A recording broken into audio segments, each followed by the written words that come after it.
We're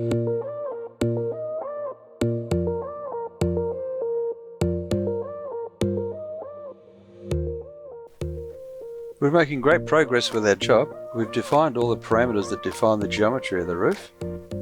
And now we hit OK. And then we specify an end of the roof that has a gable end on it.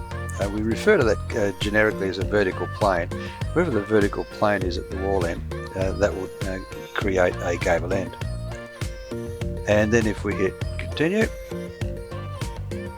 the software builds the roof. So notice that we've got a 2-foot overhang around the eave line, and we've got a 1-foot overhang on our gable end, and that was as we specified it. We can save the model now, or not.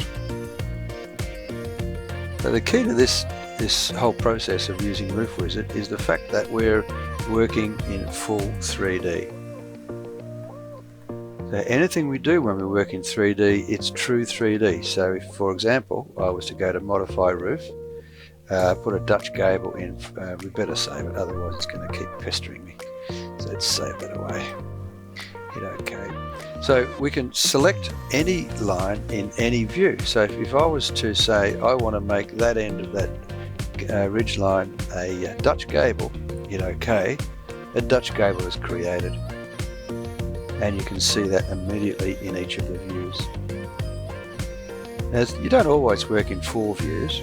There are times when you might work in a split screen view where I just automatically split it around the center line. So I've got the plan view in one view and the isometric view in the other.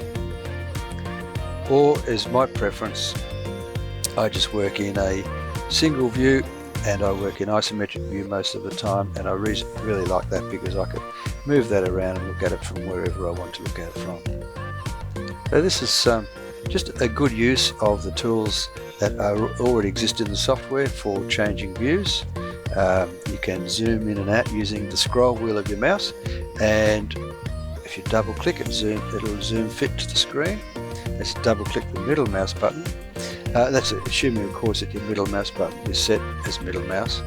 Some of your creative computer types actually reset the functions of your mouse, and that can cause confusion. So don't do that. Leave it as standard middle mouse.